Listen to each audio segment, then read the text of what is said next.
Okay, you all can start your meeting now. Good morning, everyone. This is the March 15th, 2024 Educational Optimization Committee meeting at 8:15. Our first agenda item is a call to order, and I do verify that we have a quorum. So we can move to our second agenda item, which is approval of the attached minutes from our February 16th, 2024 meeting.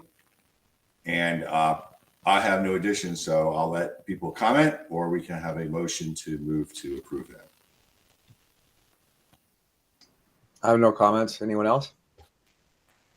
No, I'm moved to approve the minutes. Peter? Do we have a second? I think it's Steve. Steve?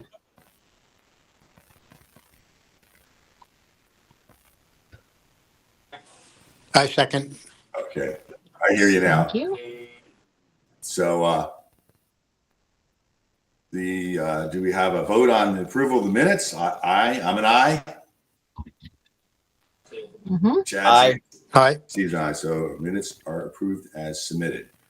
So since we have an hour, but we have a really great presentation coming up from Antonia, that's quite long. Our third discussion point will be my quick summary of green schools. So on the agenda, we show two attachments. One is a several slide deck that I put together to get everyone up to speed of what I learned last week in Santa Fe.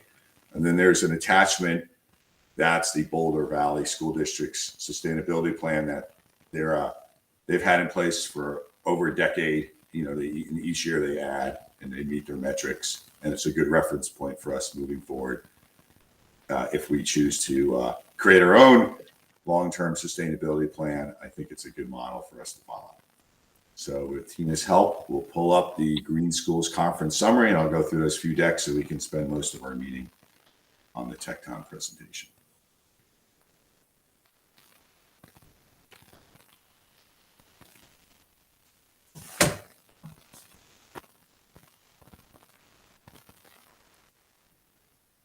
I see it. Everyone see it?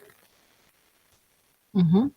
All right. So here's a summary, but here's the conference I attended last week in Santa Fe. I think there was at least 500 attendees. And the practitioners that they talk about in their summary ranged from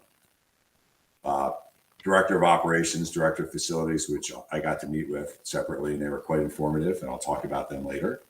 A lot of sustainability teachers, point people, a lot of folks involved with DEI in their schools, because a lot of the policy that was promulgated in this conference is inclusivity, and some vendors of really interesting solutions and products, including, which I'll mention later, Trane, right, which is like the most respected industrial company in America.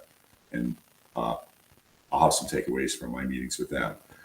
So it's really about enhancing green schools.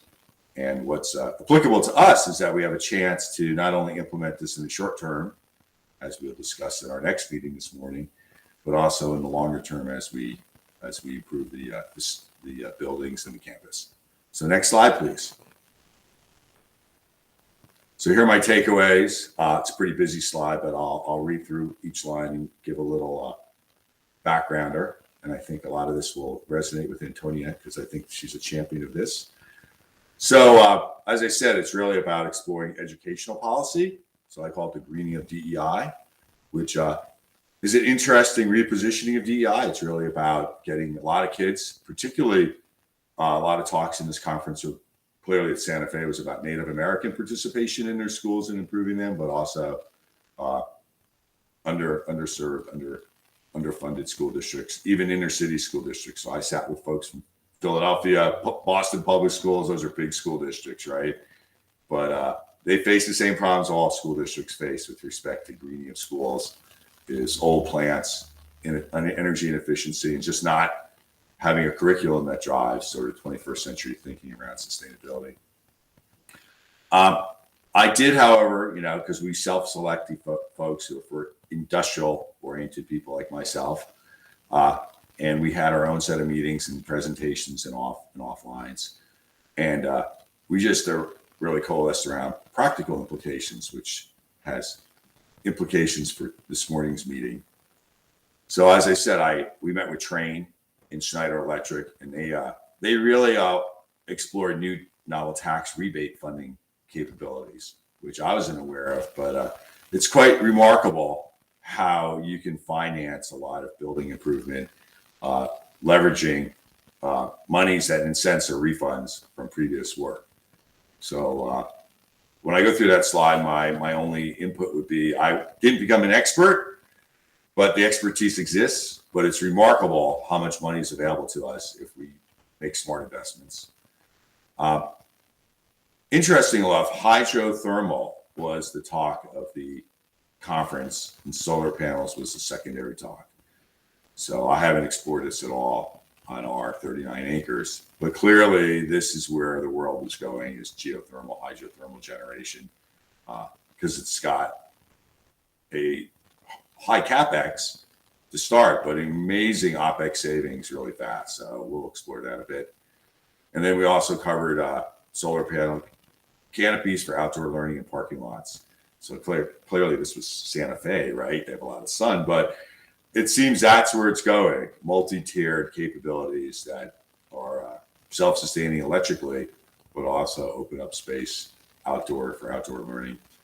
And I think Mike would like this. Requires less paving and care for your parking lots if they're covered with solar panel canopies, right? A lot of districts, and again, we'll return to Boston Public Schools, I think, when Phil presents in the next hour, in Montgomery County are doing a lot of work on sensors. They're working with the DOE. They're probably the most advanced school districts with respect to IAQ monitoring, using that data analytics to improve the operations of the plant. A lot of it is reactive response to failures, heating and cooling irregularities, and energy use spikes. So that fits in well with the theme of the conference, but also is pretty nuts and bolts stuff for us to think about. And I got to know a lot of the sensor folks, like I think Katerra is a leading, I don't think you can see this, Katerra is a leading vendor. And, they're all trying to make sales, but for our small district, they were almost willing to just come in and help us because there's not a lot of sales there, but they want demonstration sites, right? And that's sort of another takeaway is this stuff's so new in a sense that anywhere they can get traction and market traction, help the school district pays off and is a win for everyone. I think the best find I had was 2C, which is the Directors of Sustainability and Facilities from Modesto, California, and Eagan, Minnesota. And I have a slide on them. And what's interesting, they're dedicated directors, but I think the Eagan, Minnesota school district, which has maybe north of 30,000 students, has 200 staff in operations and facilities dedicated to sustainability. I mean, we have part of a staff, right? And our expertise grows every day, but they have quite a large operational capability, but they're also the most advanced school district in the country with respect to what we learned at this conference. Modesto is quite interesting because it's not as wealthy as Eagan. It's agricultural sector of Northern California, Central Valley, but they have a really good school district because they focus on sustainability. So they went through how to plan projects, fund them, realize savings. And I thought an interesting thing to emphasize, how to communicate the payback to their city's Board of Finance, which will be incumbent upon us to not only to our stakeholders of parents and taxpayers, but the Board of Finance. And they went through how they really do this well, got early buy-in, and now can continue to satisfy the financial criteria set forth by their city governments. So my takeaway 3 is point 1 sort of promotes curriculum leads building upgrades. That's sort of where we are today, right? We have a pretty robust curriculum, but we need building upgrades. Point 2 was sort of the hardware and engineering preempts curriculum for long-term sustainability. They went for buildings first and said, we'll backfill with all the softer issues later. Let's deal with the harder issue, which is hardware.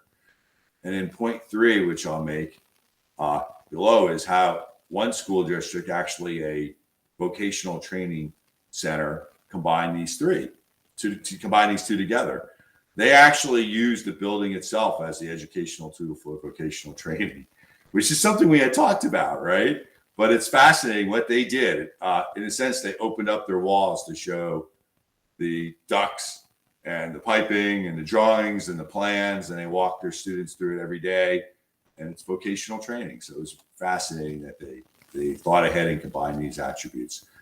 All right, that's the long-winded takeaway. Then I have a couple of nice slides with circles and arrows. So let's proceed to number 2. So here's, oh no, my picture came out upside down. That's all right. So here's the IRA funded mechanism for plant infrastructure upgrades, investment rebates, reinvestment stacking. And I don't have to understand all this, and we don't have to have our slides in order, but Trane will come in. They've already offered. I know them nationally. I just talked to their CTO. They have a person in Connecticut, and they could walk us through how you can make ongoing unlimited investment. And it's not that clear, but it's about heat pumps, energy, electric vehicles like buses we've talked about, solar energy, energy storage, and EV charging. So they have all these methodologies. And if the picture I put in was twisted 180 degrees, you can see that you can budget, you can spend, but then you get rebates. You use that rebates to the next year's investment, and you just stack your way down. So our financial liability is nominalized, but we get a lot of dollars for it. We get a lot of bang for our buck. So we'll investigate that, but I thought I would introduce that this morning as we start thinking about the funding mechanisms of our larger upgrades. Next slide, please. So here's Egan, which was, I thought, the best example of how to make smart investments. And it resonated with me because they have older buildings. They did get a bond referendum passed north of where we're thinking, but given the size and given the bond and given the size and given the potential bond we're raising, it's probably the ratio is probably the same. But I really thought what they did, and I think Dan will appreciate this, is they broke out their old aquatic center and built a standalone aquatic center that was hydrothermally heated. And now it's like a revenue generation for the town. They got a local community college to hold their swim meets there. The community swims there. And I thought, given our pool and our middle school, this would be an interesting consideration. Can we build a standalone athletic and swim center and then heat it by geothermal capabilities rather than heat pumps and electricity or other fossil fuels? And then for Chad's benefit, they also did their wraparound, like building envelopes is a big issue. And I know the Temco folks now, they make really interesting materials for envelopes, roofs, and insulation. And what they did is they didn't use known materials today. They actually, Chad, invested in some interesting new materials that, and they're sort of the test bed for those materials. So we'll return back to that. We'll invite Mr. Fortnite in from Egan to advise us. He said he'll get on the phone anytime with me. Next slide, please. So here's the using the building as the teaching tool. You can see the open roofs. You can see the diagrams. You can see the sensors and how they use it as a teaching method. But so they mix STEM with climate action, career preparation. It's very 21st century, but there's no doubt if we do things, we can implement, Tina can implement this as part of a curriculum. And I know that we've been seeking some vocational training for our students. And I think this might be what we've hit upon as an interesting way of adding that to K through 12 curriculum. Let all the kids see how things work as they progress building to building. I think that's the last slide, right? No, I got one more. I threw in zero waste stream because we had talked about food service in our food service contract. And it was not a talk. They spent all morning on how to go from, they don't even use the waste as a term anymore. They go as a commodity. I think they commoditize their waste is the idea. where they limit wasted food up front. They do careful monitoring of age-appropriate proportions. There's a movement moving away from plastic utensils back to stainless steel in Washington because it's actually energy saving and produces less trash. And then we talked a lot about recycling programs to eliminate the plastic burden. So we do such things, but I thought waste stream management was applicable since we're talking about food service contracts and enhancing our green teams. And this was a big conversation. And the dollar amounts are staggering how much they save once this investment's made. And clearly the burden on their transfer stations are minimal. But this is, again, these are huge school districts, but you could do this with one building and save tens of thousands of dollars a year in wasted food and plastics. All right, I think that's the last takeaway slide. And there we have it. Let me jump in and say two quick things. First of all, everybody, I know what an investment this was on Peter's side because I was trying to figure out a way to go with him on this. I wasn't able to, but on his own time, that was a massive amount of time last week. And thank you, Peter, is the one thing I want to say about attending that. So thank you very much.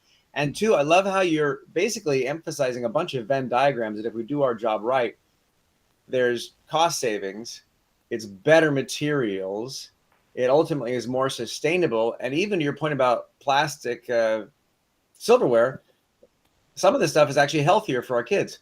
So you're talking like a 4-part Venn diagram of a win-win-win-win-win. So thank you.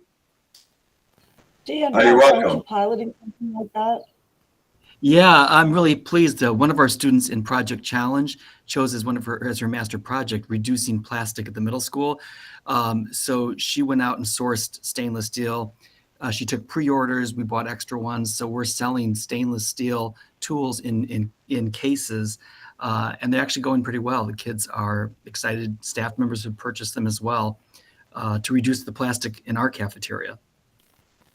Excellent. Well, I know the vendor. I met the vendor of utensils, and I have 2 last points. We'll let Antonia take over. I did get a lot of information on indoor air monitoring. It's quite fascinating what they can do, down to they know which fan or which unit is failing because something went astray with the temperature or CO2. Right? They weren't getting ventilation. It's quite remarkable. The case they made for sensing to save incredible amounts of time on facility management, people's time, and avoidable expenses. And then for Phil's benefit, I went to the electric bus presentation. So I have all information about alternate fuels and electric buses and how they were afforded, how they get charged, how they made space for them. So when it comes time for us to plan for that, I actually have a vendor, Bluebird buses, that again, we'll go through it A to Z because that's what they have to do for school districts to explain the transformation to electric buses. So I did a little homework for us too. Okay. Thank you, Peter. You're welcome. So let's move on to the 4th agenda item because that's quite a substantial presentation. And this is our follow-up discussion with Tecton Architects. So I'll let Antonia share her screen and we'll let her go through her deck. Wonderful. Thank you, Peter. That was, gosh, it's going to be hard to follow. That was a really exciting presentation. But thank you all for the invitation this morning. Thank you for your time. The deck, as Peter mentioned, is a little bit lengthy, but the beginning portion we'll try to move through quickly because a lot of that content was content from the study phase, the existing condition summary, etc. So with that, I'll share my screen.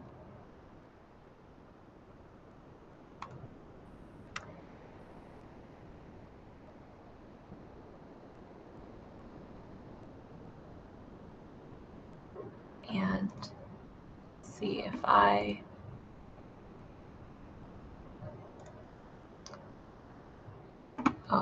going to try that one more time because I'd like to share it in presentation mode.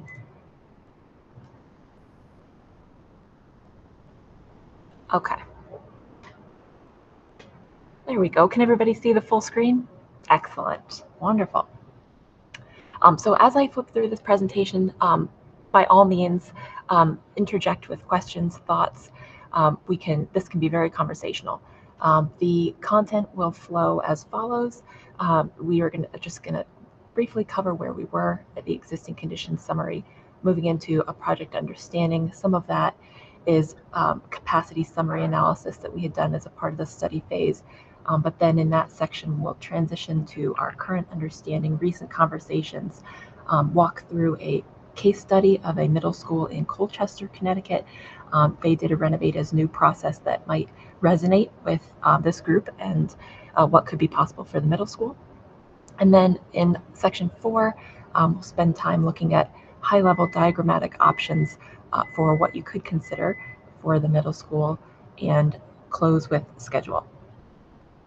So where we were, these are just some images from the slides that we had explored during that study phase. We looked at a variety of options. We studied them from the perspective of school and town buildings combined, big picture, campus level.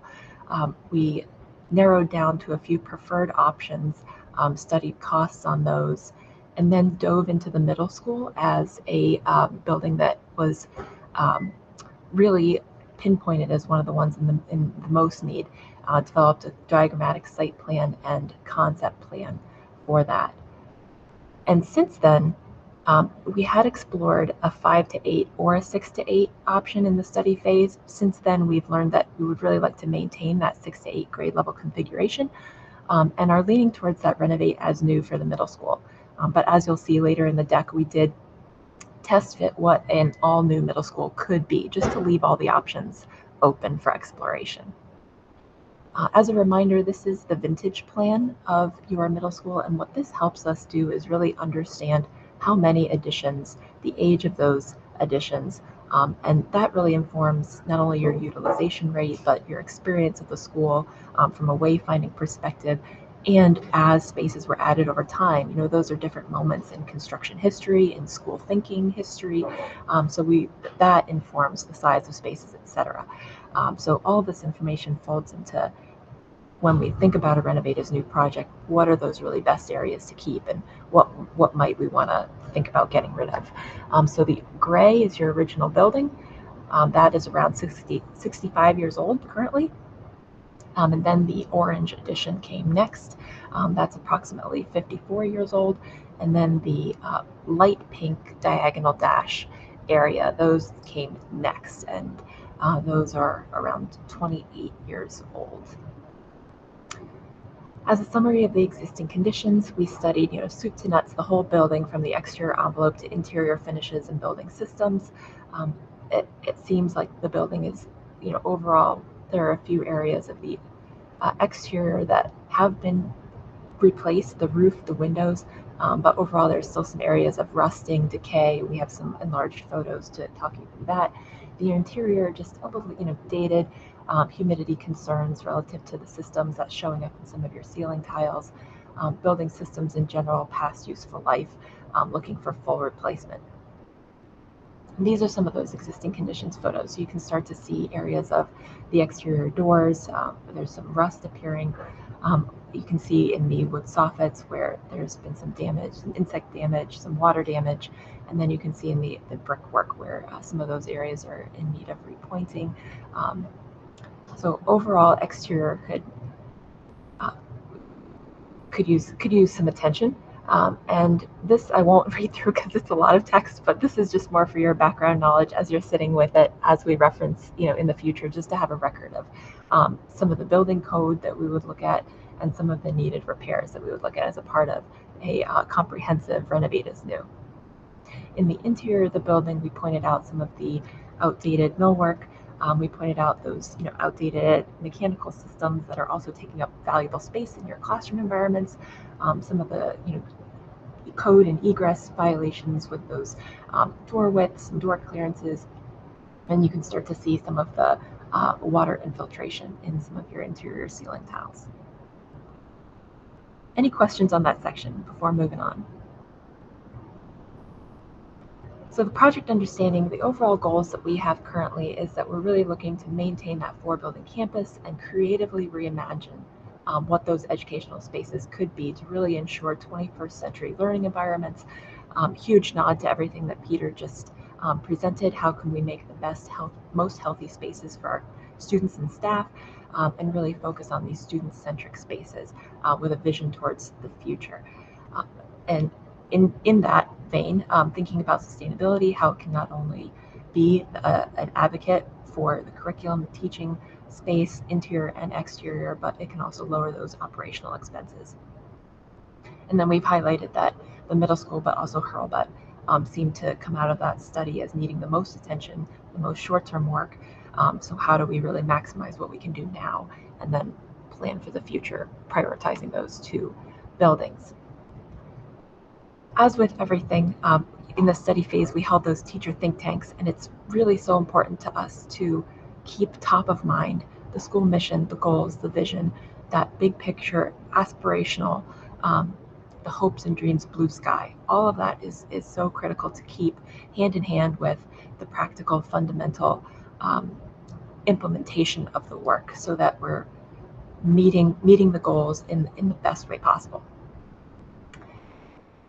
Current understanding statistics wise. So we talked through your original construction, 1950, 1960. Your building's approximately 64 years old. We're looking to keep that grade level configuration at 6 to 8. The items in blue are really the boxes. the blue rectangles are really where I want to focus attention on this slide. Your future enrollment based on the 2023 SLAM enrollment presentation, we've identified as 574 students, and that will allow some flexibility in the plan to be able to accommodate those bubble years. That's based on that medium projection. Your existing building area is 161,000 square feet approximately, but when we take that 574 number and we plug it into a state spreadsheet, it tells us what the state thinks is an appropriate size for that student population. And the number from the state is that 97,396. And what you'll see throughout upcoming presentations is both that number and the number next to it, the 104,701, side by side, because we do want to track both of them. The state OGA, the Office of Grants Administration, they measure their buildings to the interior face of the exterior wall, slightly different. When we cost model, when we build our buildings, we're measuring to that exterior edge of the exterior wall. So that's why you'll see both the 97 and the 104 appearing. They're both numbers that we would track moving forward. But all in all, the story is you have today more space than you would need for your highest projected population in that medium enrollment. So when we think about that, that's going to inform strategies that we would develop when we think about Renovate as New. Here's how we came up with those numbers. We took, again, that 10-year projection from SLAM, the medium projection. We took 6, 7, and 8. We took the highest from each of those to come up with 574. If we had just gone with the highest year, which is 2033, 2034, it's 573, which you can see off to the right. So pretty neck and neck. We just went with a slightly higher student population number. And this is that state spreadsheet that I referenced. So we would take 574, check boxes for grades 6, 7, and 8. Then what the state does is it does the math for you using the numbers in the chart above. So based on 574, we're in that projected enrollment grouping between 351 and 750. So the state will pull 152 square foot per student for 6th grade, 176 square feet per student for 7th and 8th grades. Do an average of that, give us 1% extra for mechanical spaces, etc., and total this 97 number. So that's how that evolved. We also looked at your reimbursement rate, which is around 22% for general construction, which is the number we would use for Renovate as New projects. And you are 10% less, 12% approximately for new construction. And that is consistent across most districts. There you'll commonly see that 10% delta between new construction and renovate as new. And you can also see historically you've stayed pretty consistent with your reimbursement rate over time. Any questions there? Okay, moving into capacity and utilization. This is a slide that we had presented previously.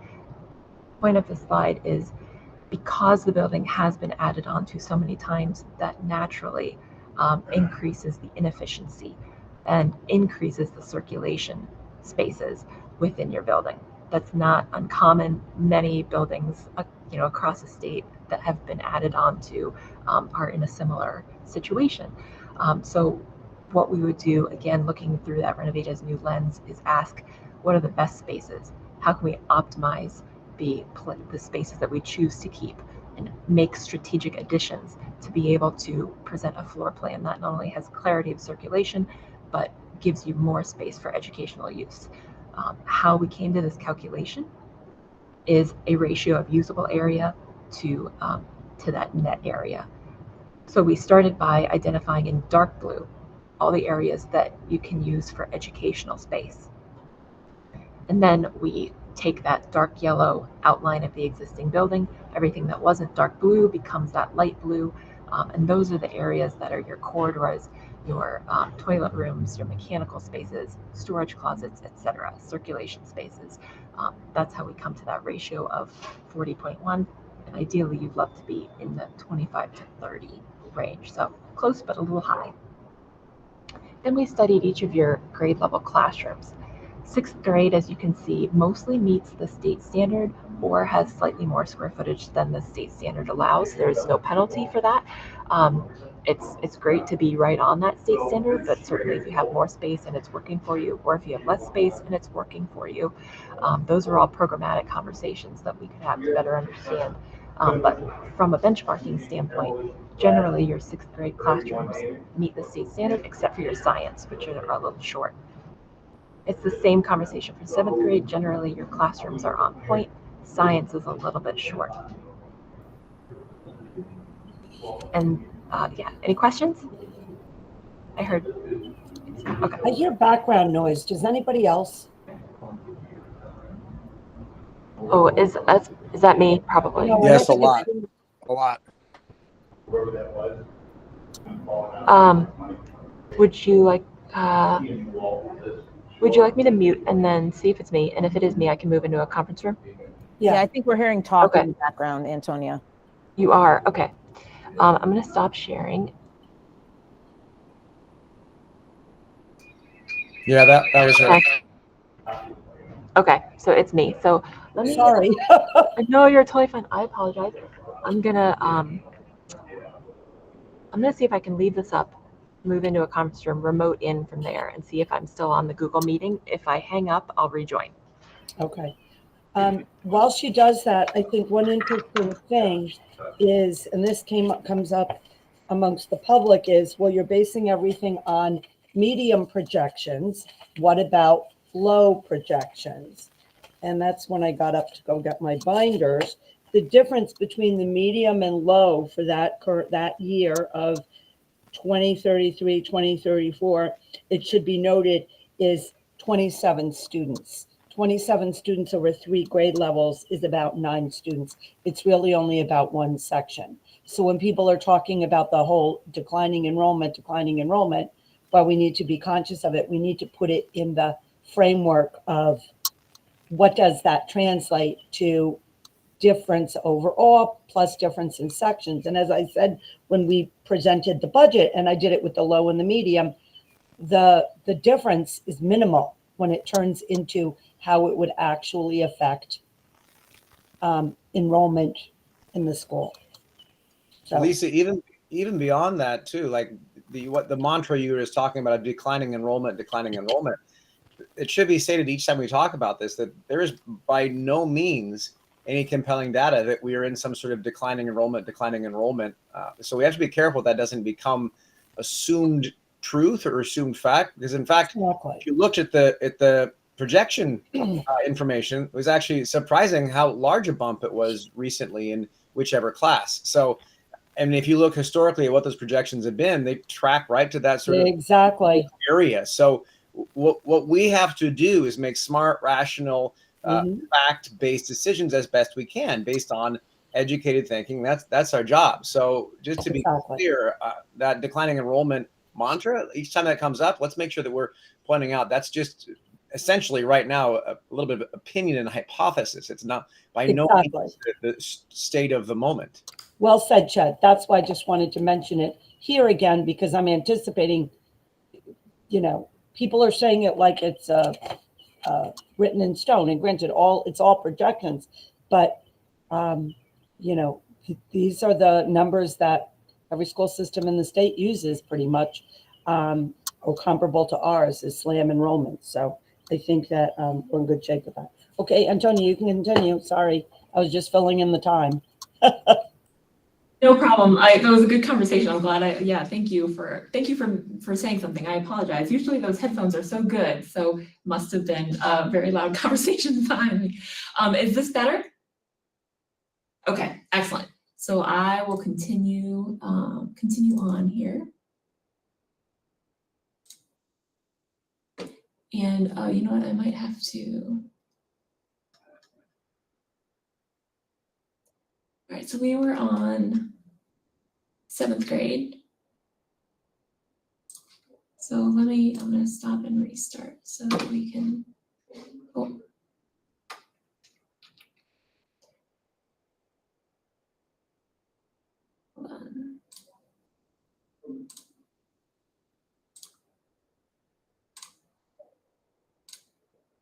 Okay, I think if everyone can see it at this scale, I might just stay in this view if that's all right.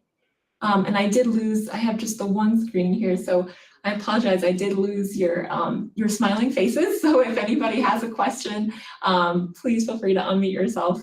I can't see, unfortunately, if there are any hands raised, etc. So I'll keep moving through here. So 8th grade typical classrooms.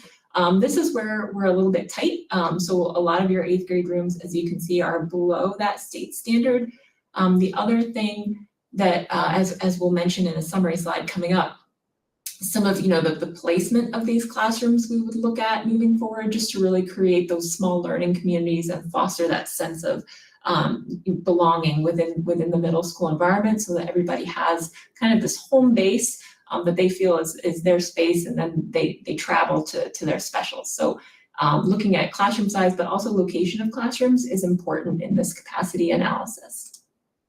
Your media center is generally larger, so that is, again, totally fine. If, especially if you're having multiple classes in that space, you might want to err on a little bit additional square footage, and you've got some maker spaces and TV studios connected to it. So that's all great. That's what we've typically seen in these 21st century environments, is that the media center becomes that hub of the school, the heart, where a lot of these project-based learning activities happen.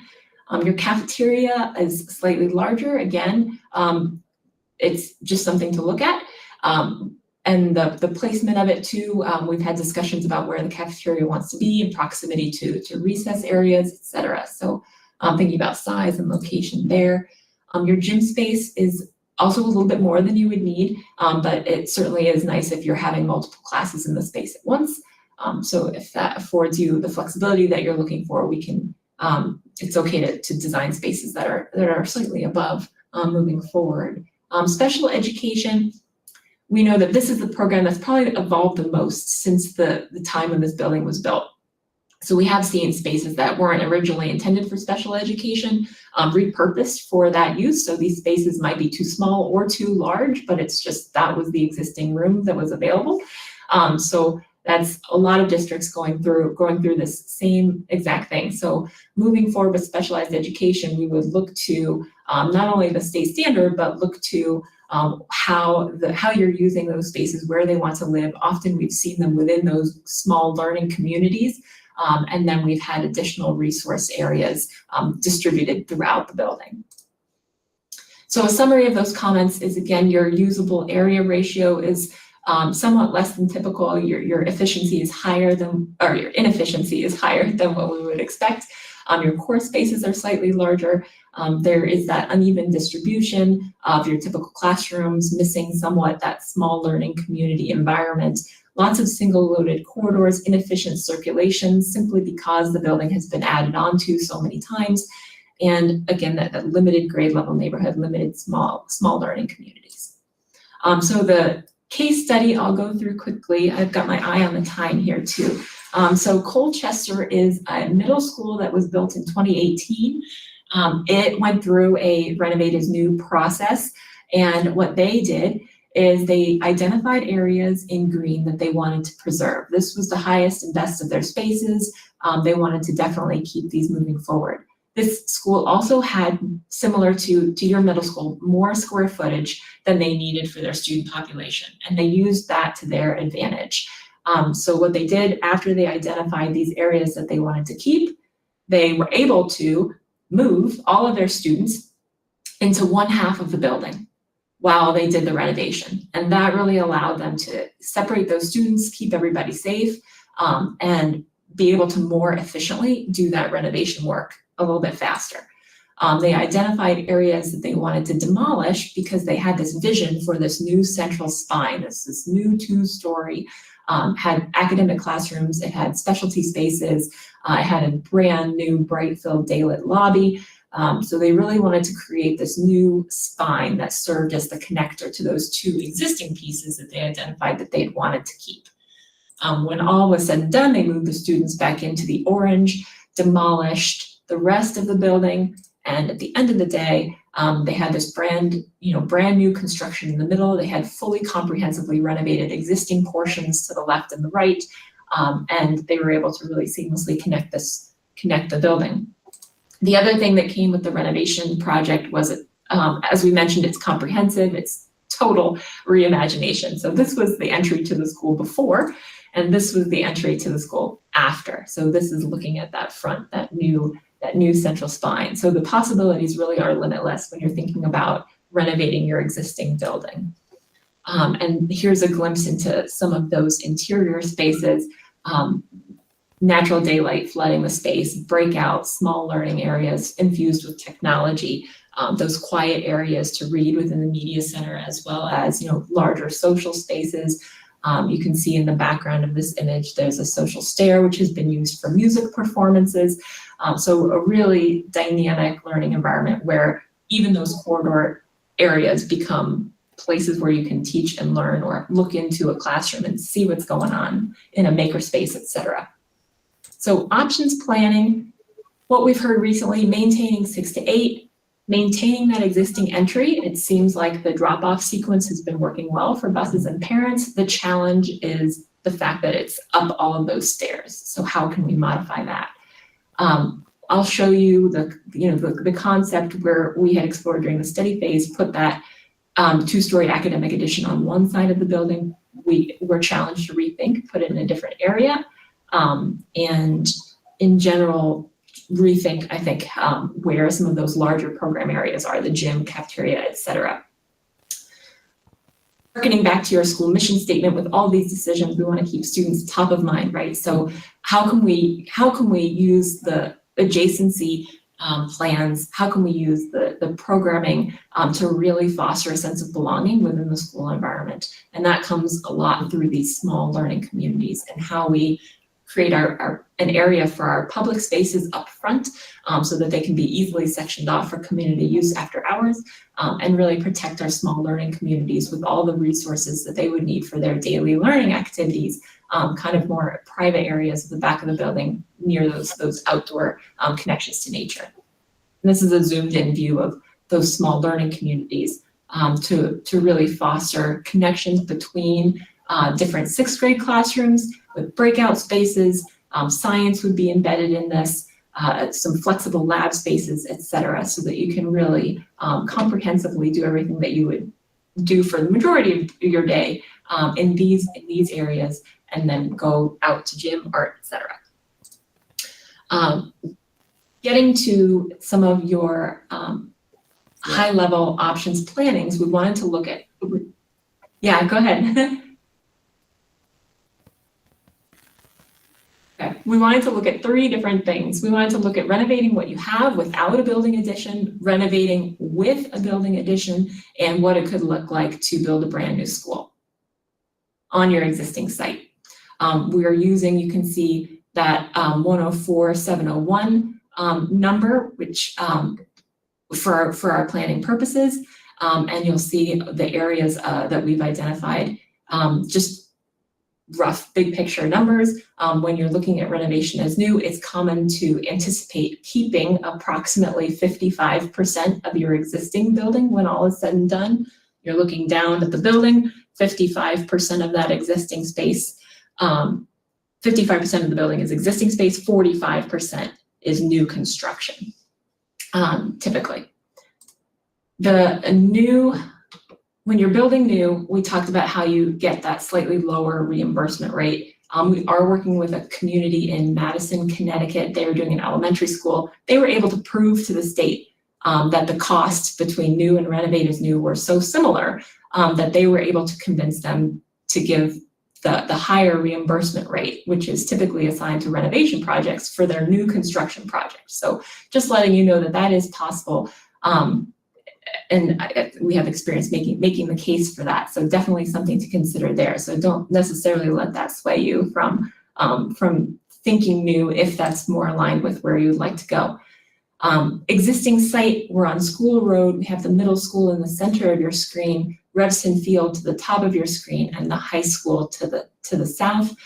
Public Works is on the same site as the middle school with a wetlands area in between. So as you can see, tight areas, there's some topography challenges to the north. So that does limit the area that we would have available for new construction, which is a little bit of a challenge in that option. And this is that glimpse to that main entry stair that we would look to reimagine what that entry sequence is to the building so that you can enter at grade and then negotiate the terrain within the building itself. But again, we've heard bus drop off in the red seems to work well, dropping right off at that main entry. And parents currently loop around to the back and circle back out, and that also seems to be working well. So thinking about keeping those as possible drop-off patterns. So renovating what you have, we were looking at, this is without the building addition. If you just kept what you had and optimized it, you could consider a portion of the building shown in that darker navy blue dashed outline. If you demolish that portion, you'd keep the light blue, create a new entry volume that negotiates that terrain. You would separate the gym and pool for community use outside of school hours, and you'd regain all this space so that this gym can spill out and has immediate access to some nice outdoor areas. So you could also simultaneously consider opening up. We've heard this central section of the building is pretty dark, pretty confusing from a wayfinding perspective. So we can certainly reimagine what that center of the building looks like and ways to bring in more daylight there.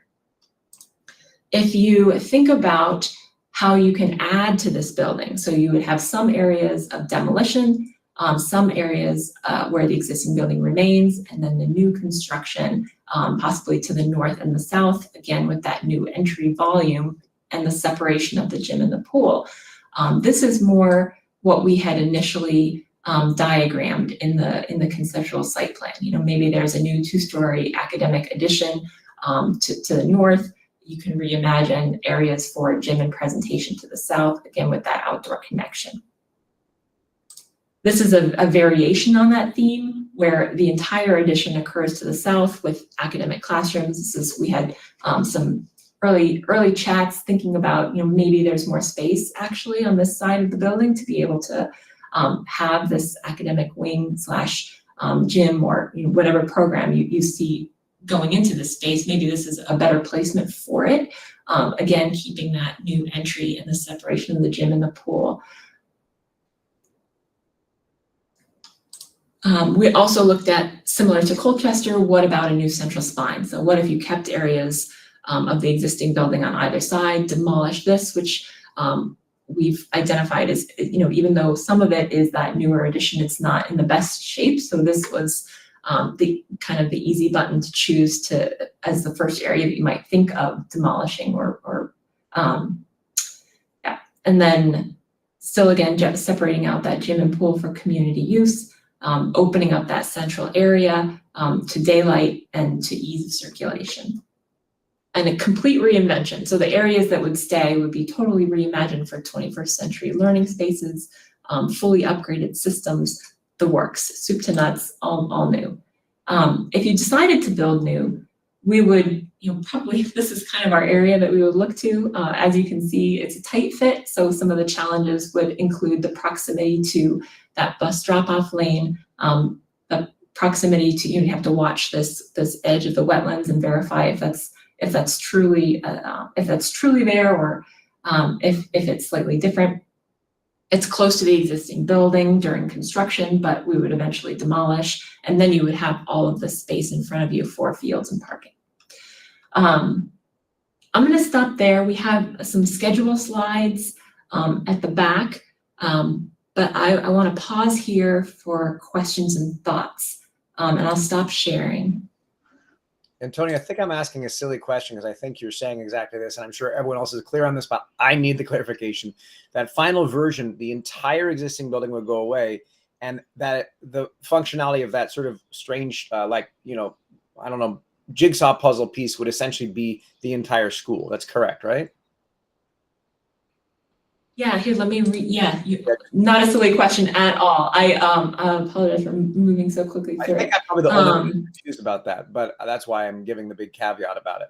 But I just want to make sure. No worries.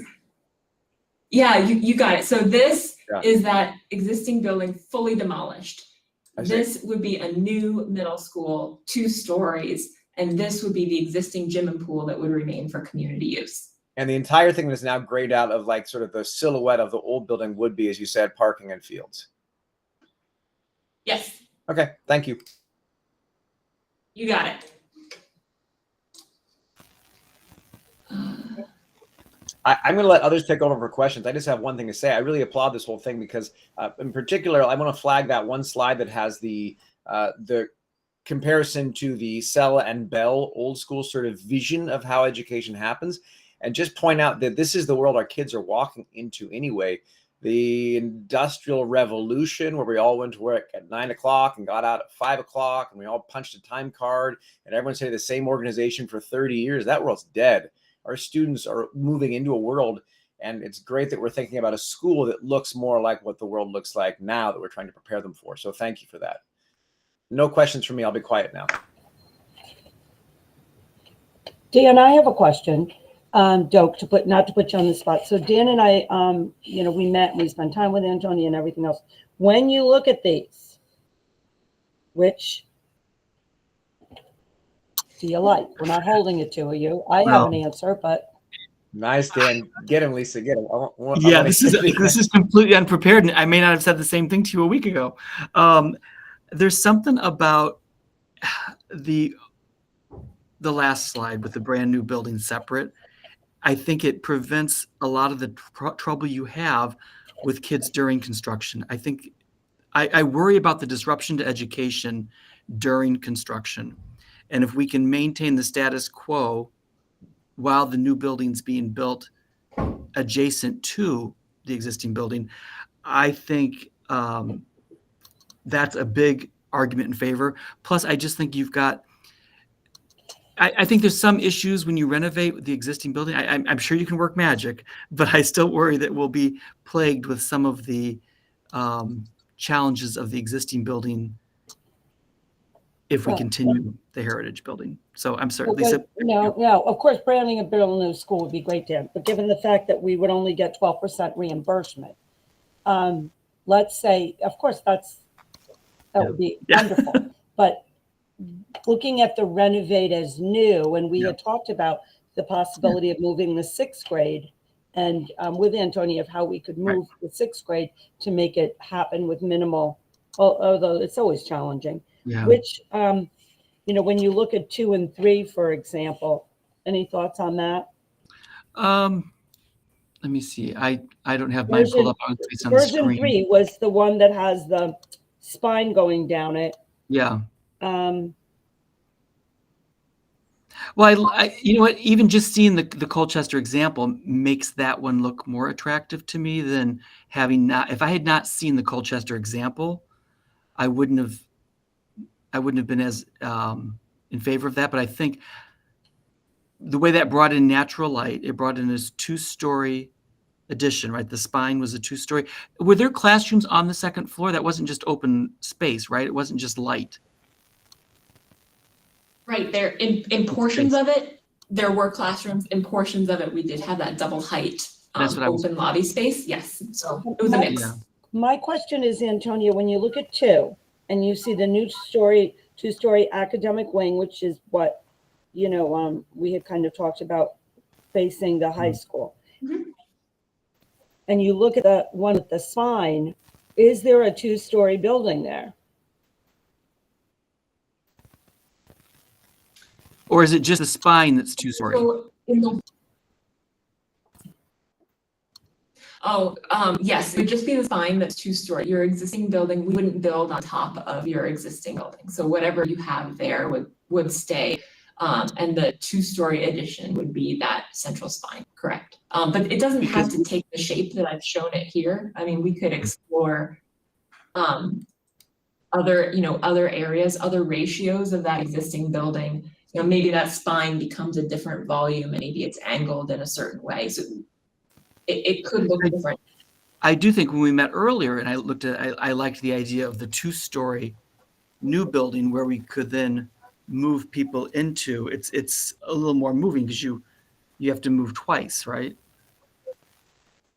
But that allows more of the swing space and I don't know, how do you demolish the middle part and still have school on the 2 sides during construction?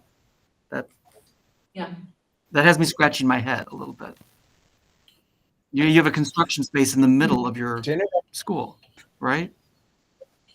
I thought the idea was to move 7th and 8th into the 6th and 7th wing. Yes. Build a 2-story building. Keep the cafeteria, the gym, the old pieces in the back. And the library, have the library still intact, and then flip them back. Mhm. Yeah, Minimize. I think that makes it easier than doing the spine, to tell you the truth. But you lived this Colchester, right? They lived through that, and they were able to have school with a construction site in the middle of their educational space. I can follow up with you more on the details because they were able to do, I think there were some sacrifices to some of their programs like gym, et cetera, because they did have to move everybody to that one portion of the building that was, I think, primarily academic space. So they did have to rethink for that construction duration how they delivered some of their programs like that. So that would be a challenge with that option. Absolutely. Can I interject a financial question? This is probably again an ignorant question. I don't know, but do we have final clarity on a couple things? Meaning, Antonia, and forgive me if I've missed it. Have you has Tecton provided like rough costs for these three, 4 versions? And as well, Lisa, you just threw out 12%. Do we have final confirmation that would in fact be the reimbursement rate? Is that solid, or is that what we're speculating?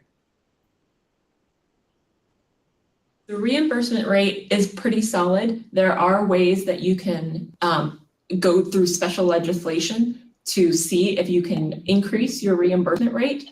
But the 12% and 22% are pretty set, again, unless you go for that special legislation. But I thought one of the slides you had presented said that if you can demonstrate it's within striking distance, that you can there's like shifts that happen. So I'm just wondering if we definitively know that ours would be at a 12% if we did a new build or not. Meaning, is that the final answer on that? Thank you for clarifying, Chad. I apologize, I misinterpreted.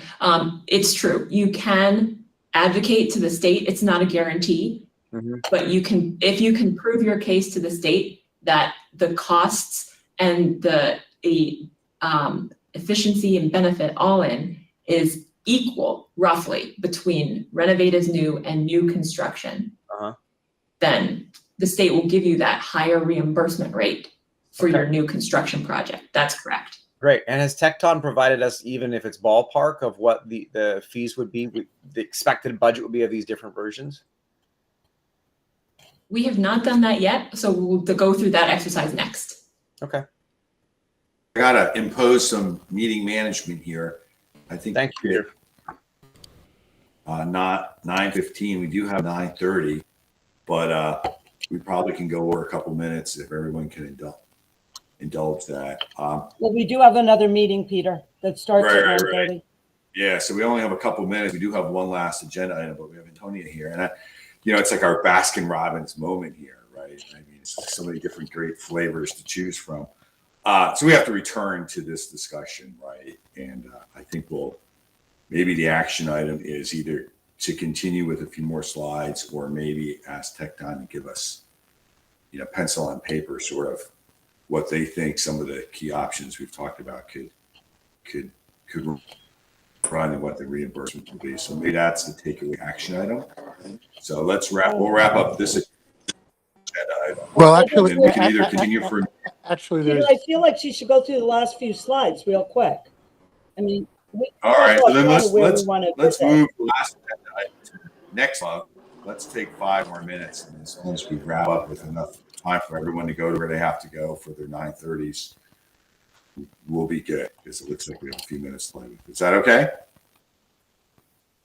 All right, let's do that. That works for me. Are there any, I thought I heard another question before I dive into that. Were there any other thoughts before we jump into schedule? Okay.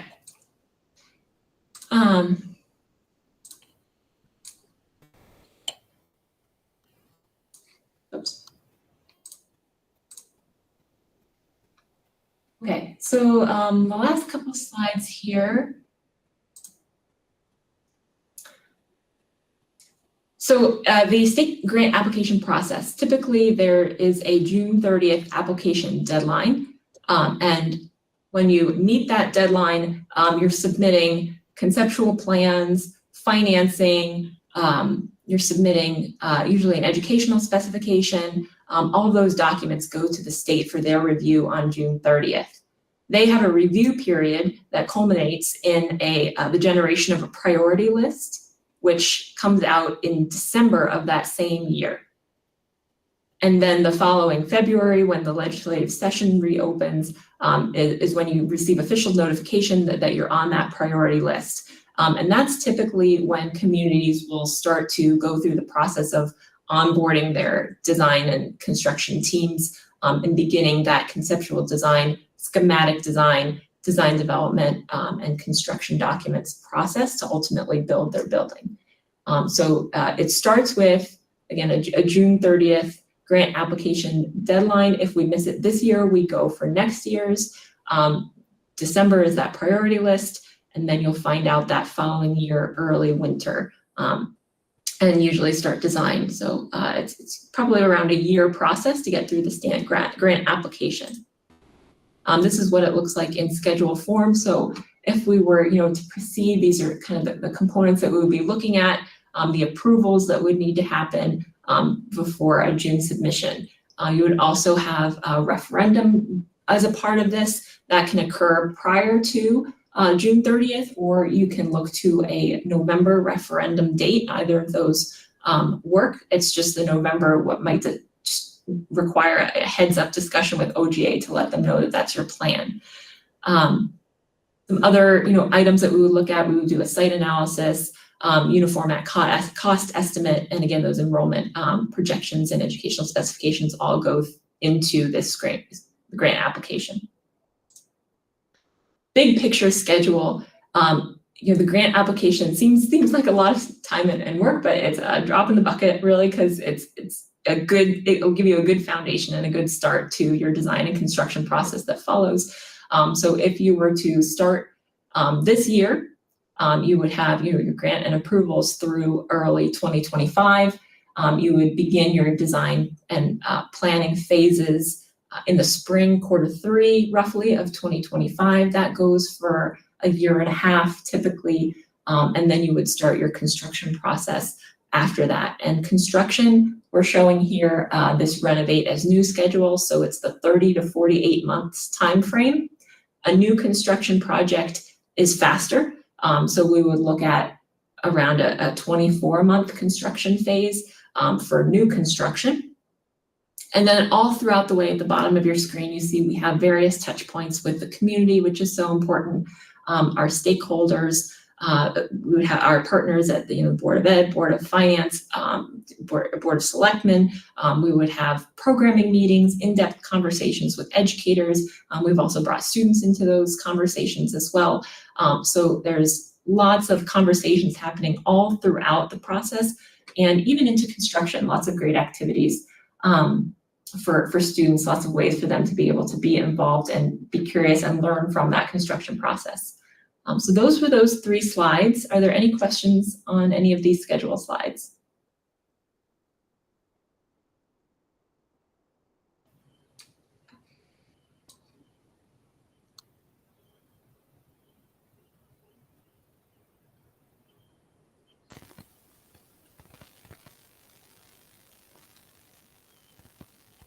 I'm okay. If there, I think, yeah, I'll say everyone should have this full deck. Of course, we're here, we're available. So if you have other questions as you sit with the content, feel free to send them probably our way through, I'm guessing Peter or Lisa. And we will follow up with some rough order magnitude costs and reimbursement rates for the options that we shared today. That'd be Thank you, great. I think Antonia. that's the next step. And then we'll look at our April meeting. Maybe we may have you revisit for a quick Q&A on that, but not eat up your time on a 45-minute deck. I think that may be prudent and timely. Okay. Absolutely. And Jeff Wozinski will likely be able to attend that next meeting. I apologize. He was out on vacation this week. So you had me for today, but he will be there next time. You did a great job. We like Jeff, but you're just as great. We don't feel sorry that he wasn't here. And I know he said that. He said, everybody loves Antonia. But Jeff, we wish you had been with us. He's pretty awesome. Big shoes to fill. So thank you for your time today. All right. Bye. So we have. Bye, everybody. Bye-bye. We may have to table the exemplary schools exercise to our April meeting only because we're running up against meeting times, but not to minimize the importance of that. But now with each meeting, we become more informed, right? So with each more information, we learn sort of the script and what we'll like to look for when we meet exemplary schools. I will add, though, I have a chance. I think on Chad's list, there was a San Diego high-tech school. Turns out that I have time in San Diego on Thursday afternoon, March 28th. So if Chad has a contact there, maybe I'll go visit that school. I have a couple hours after my conference and trade show there to visit that school. So maybe I'll get that legwork in before our next meeting. I think the one that we really could hopefully get to within the next month or so is Colchester. The important thing, you see a lot on websites about programming and this and that, and I think we have to think what is realistic to go to see perhaps this spring as far as the work that we need to do to get to a certain point in the project. Because the design and all of that will come a little bit later. So Lisa, to piggyback on that for a second, and Peter, sorry, I dropped the call for 1 second. Happy to make that intro in San Diego if it works out, since you're me there anyway. And then Lisa, if there's a way to divide and conquer a little bit, some of these places might not be great ideas. Some might be, I don't know. And, a video phone goes a long way to like documenting things. So it may be that we could kind of send out a couple people via proxy if we want to try to cover a couple different places. Yeah, sure. I just, if we're going to do a June deadline, which I don't know if we are, we really need to focus on that because I remember they when they talked about the design and all that, that will come a little bit later. So we have a little bit more breathing room, I think, with regards to visiting and doing that. I'm just thinking of the administrative team schedules, to be frank. Fair enough. And then Colchester is very doable, close. Yeah. would that lock us in though, that timeframe, the June timeframe, to definitely use Tecton as the architects? Because I know we're far down the road with them, but that still is a question in my mind. Don't we want to look at a second view on this whole thing before we're like, yes, Tecton? We can certainly do that, but yeah, we'll lock us in. If we don't do June, we're doing December. I'm not saying that's a bad thing, but we cannot do the work between now and June. We would have to use Tecton to be able to get that next phase done, because whatever company we do, they do it. So we can certainly wait and, explore more things. We didn't have time, but we can talk about in the April meeting, the Collier project, but they are more owners reps, and they do a lot of building in Connecticut. So Right, Oh, that's look an at the input time. that we'll have on What's April 20th. So maybe going to Colchester, I would think we would be able to reach out to them either ourselves or through Tecton. Maybe that's a good thing to do before the Colliers meeting, because you can see actually the renovators knew that happened and bounce that off of Colliers going, you're a project manager. What's your opinion of this? How did that go? Are there any pitfalls that we should avoid? So maybe we'll try to why get don't there. why don't I reach out? Why don't I reach out to Colchester? I don't think it should be. I would feel most comfortable if I reached out. I don't Well, want to please do. Yeah. Okay. or any of those. So we will I have reach to out. drop, everybody. I'm so sorry. I have a 9:30. I have Okay. to drop. Yeah, we have a You meeting do too. too. So I have to wrap this up. So the action item on agenda item 5 is to learn from Colchester before we meet with Colliers on April 20th. I think that'd be a good combination of work, right? I think that's manageable, right? We'll see. Well, we should also meet with Westport. I mean, they're in the midst of building a brand new school.